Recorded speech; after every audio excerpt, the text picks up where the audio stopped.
তার সংক্রমণ এখনো কিছু কিছু সমাজ দেহে আছে, সেটা আমি অকপটে স্বীকার করব। তারপর যেটা আমাদের স্বরাষ্ট্রমন্ত্রী, উনি আজ পর্যন্ত বলেন নাই যে বাংলা ভাই বলে কেউ নাই, কিন্তু এই পার্লামেন্টে আপনারা বলছেন বাংলা ভাই বলে কেউ নাই, পরে আবার অ্যারেস্ট করতে বাধ্য হয়েছেন।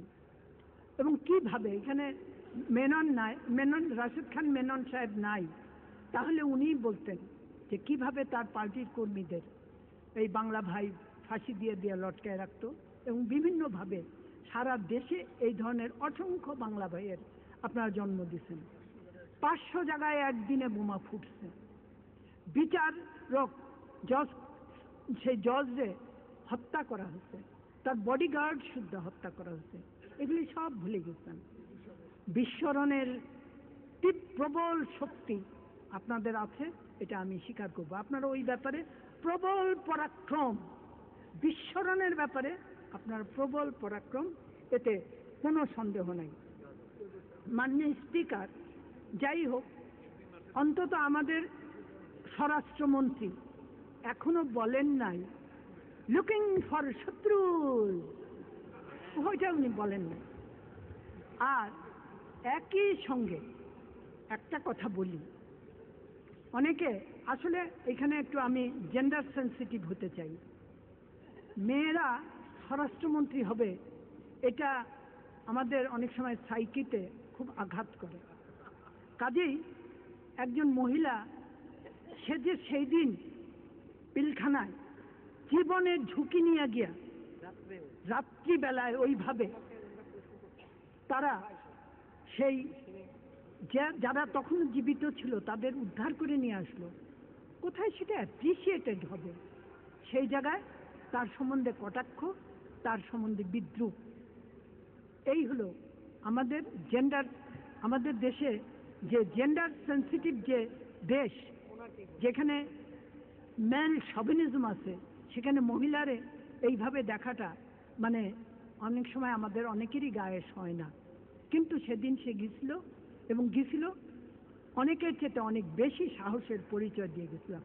আমি শুধু একটা প্রশ্ন করি, ওইখানে শুধু সাহারা যায় নাই, নানক গেছে, মির্জা আজম গেছে, আমি গেছি, এমনকি এরশাদ সাহেব তিনিও গেছেন। যায় নাই বিএনপির একটি লোক সেদিন ওইখানে যায় নাই। কাজেই কোথায় কেন যায় নাই? গ্রামে একটা কথা আছে, কানারে তোর মনে মনে জানা, কে কি করছে, কোথায় কে ঘট পাকাছে মনে মনে জানা। তাই ওইখানে যাওয়ার সৎ সাহস অর্জন করতে পারেন নাই, তাই যান নাই। আরো 3 দিন, আমি সূচনাতে যেটা বলছি, 3 দিন হাইড আউটে ছিলেন। মাননীয় স্পিকার, যাই হোক, এখন আমি যে কথাটা এখন বলতে চাই, কর্মসংস্থান। আজমজি জুট মিল কিন্তু আপনারা বন্ধ করছেন, আর আমরা এই সেদিন খালিশপুর জুট মিল, যেটা পিপলস জুট মিল ছিল, আমরা চালু করছি। আমরা হেলথ প্রোভাইডার নিচ্ছি।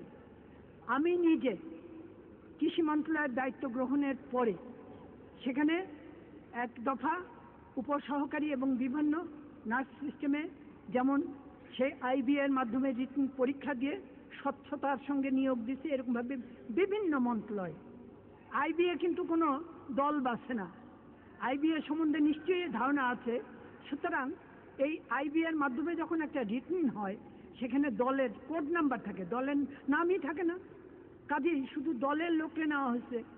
আমি তো বলতে পারি, আমি নকলায় নাম বলে দিতে পারি। প্রাইমারি স্কুলের টিচার যান, আপনাদের থানা পর্যায়ের নেতা শামসুল ডিলার তার নাম, তার ছেলে চাকরি পেয়েছে কিনা জিজ্ঞাসা করেন আমাদের আমলে, পাইছে কিনা বলেন। বা না, ওরকম বলেই দিতেছি, এরকম সবখানে খুঁজলে পাওয়া যাবে। মাননীয় স্পিকার, একই সঙ্গে এখন যে কথাটা বলি সেটা হলো এই যে মামলা যা যা উঠতেছে, এটা বিচার বিভাগ স্বাধীন, সেইভাবে মামলা কোর্টের থ্রুতে উঠতেছে। আর পার্লামেন্টের না, শেয়ার মার্কেট এটা একটু নাজুক পরিস্থিতি স্বীকার করব, আমি অস্বীকার করব না, কিন্তু yes I have the guts. কথা শুনেন, শুনবেন তো, কথা শুনেন। আমাদের গাটস আছে, সত্য যেটা, সমস্যা যেটা, সেটা চিহ্নিত করা এবং স্বীকার করা। তবে ফর ইউর ইনফরমেশন, আজকেও কিন্তু 1100 কোটি টাকার ট্রানজ্যাকশন হচ্ছে।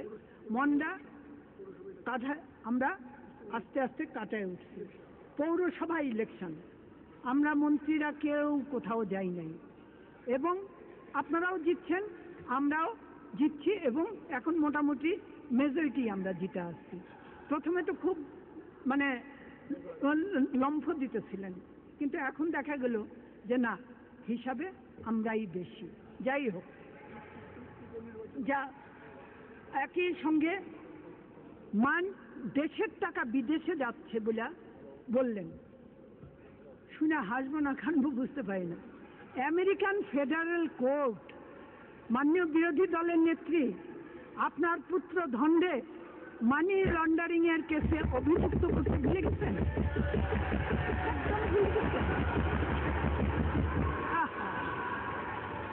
বাহ, চমৎকার!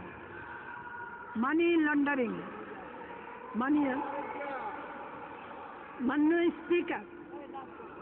যাই হোক, আর বিদ্যুতের কথা বললেন বিদ্যুৎ নাই। 5টা বছর আপনারা, তারপরে 2টা বছর তত্ত্বাবধায়ক সরকার, তারা কোনো বিদ্যুৎ উৎপাদন করে নাই, গ্যাস উত্তোলনের ব্যবস্থা করে নাই। এখন ওই যে বললাম, জ্ঞানের অভাব থাকলে একটু জানতে হয়। যে কোনো প্ল্যান্ট চালু হতে বিদ্যুতের 3টি বছর সময় লাগে। 3 বছর সময় লাগে। 3 বছর হয় নাই, 3 বছর হয় নাই। আর 2.5 বছর তত্ত্বাবধায়কের আমরা তো দায়িত্ব নিব না, আমরা সরকার গঠনের পরে যা হচ্ছে। যাই হোক, আমি আমার কথাগুলি বলে যাই। তা জ্ঞানের অভাব থাকলে, মেশিনারি সম্বন্ধে কোনো ধারণা না থাকলে, ওই মানে বলে কেন এখনো বিদ্যুৎ হল না। একটা প্ল্যান্ট বসে জেনারেশনের যাচ্ছে যে 3 বছর লাগে, এই জ্ঞানটা তো থাকতে হবে। এটা তো আলাউদ্দিনের আগে আপনারা 5 বছর কিচ্ছু করলেন না কেন, এই জবাবটা আগে দিয়া তারপরে মানুষের যে আপনারা প্রশ্ন করবেন। মাননীয় স্পিকার, গ্যাস তোলেন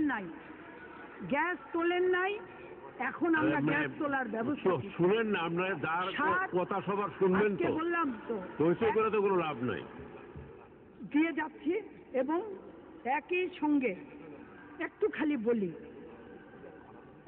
আমরা কেন প্রতিবেশীর সঙ্গে সুসম্পর্ক করতেছি, এটাও একটা প্রশ্নবোধক চিহ্ন। তা অনেক দেখতাম কাগজে, তখন কি পূর্বমুখী কূটনীতি। তা এখন আবার পশ্চিমে আবার একটু যাওয়ার জন্য কেমন যেন একটু মনে ইচ্ছা জাগতেছে বলে কাগজে খবর পাই। তাহলে বোঝা গেল যে পূর্বমুখী কূটনীতি ওটা খুব একটা কাজে দেয় নাই।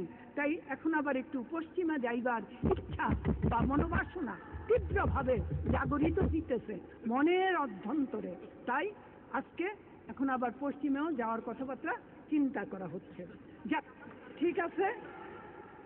আর মাদক কি বলবো, এই মাদক কোন সময় মানে কিভাবে ধরা পড়ছে, অত পুলিশ ছেড়ে দিতে বাধ্য হচ্ছে, তখনকার খবরের কাগজের কাটিংগুলি দেখলে, যদিও কাগজের সেই তখনও মানে তখন আপনারা বেশ পরিমাণে কণ্ঠরোধ করছেন, কিন্তু তারপরেও কাটিংগুলি আনলে ঠিক আছে, একদিন কাটিংগুলি জাস্ট দেখাই দেবে।